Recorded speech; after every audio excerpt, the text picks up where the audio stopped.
बिहार में महागठबंधन की सरकार बनने के साथ ही 10 लाख नौकरियों का मुद्दा गर्म हो गया है। दरअसल साल 2020 में तेजस्वी यादव ने अपनी सभी चुनावी रैलियों में इस पर जोर दिया कि अगर उनकी सरकार बनी तो वे 10 लाख युवाओं को नौकरी देंगे। अब उन्हें मुख्यमंत्री नीतीश कुमार का भी साथ मिला है। 15 अगस्त के मौके पर मुख्यमंत्री ने तो यहाँ तक कहा कि अब हम साथ हैं तो 10 लाख क्या 20 लाख नौकरियां देंगे। बिहार जैसे राज्य में नौकरी की राह इतनी आसान नहीं है जितनी बताई जा रही है।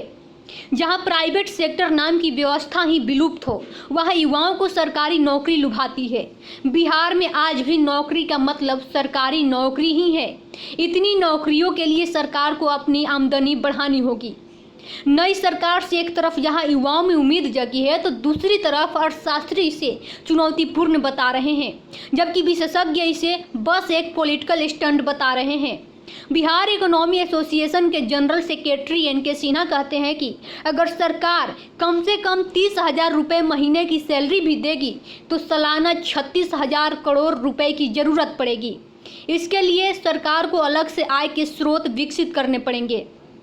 Centre for the economic policy and finance के एसोसिएट प्रोफेसर सुधांशु कुमार कहते हैं कि अगर 10 लाख नौकरी के लिए सरकार को सबसे बड़ी लड़ाई आर्थिक मोर्चे पर लड़नी पड़ेगी। बिहार सरकार के वित्त विभाग के आंकड़े के मुताबिक सरकार अपने स्रोत से कुल राजस्व का मात्र 25% ही जुटा पाती है। 75% के लिए केंद्र सरकार पर ही निर्भर रहना पड़ता है।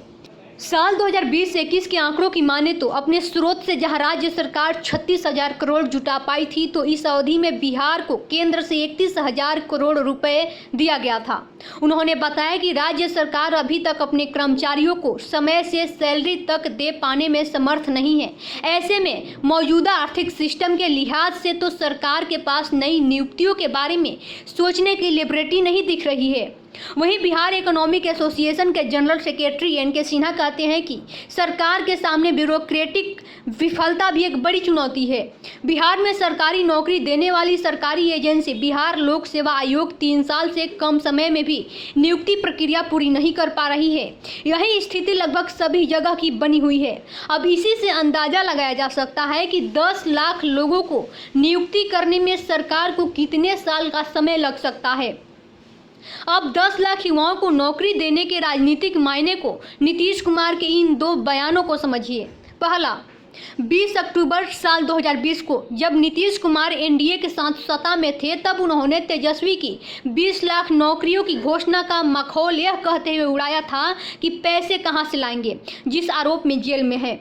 और दूसरा बयान 15 अगस्त साल 2022 को जब नीतीश कुमार महागठबंधन के साथ सरकार में आए, तब उन्होंने कहा कि 10 लाख क्या, सरकार के अंदर और बाहर तो 20 लाख युवाओं को रोजगार देंगे।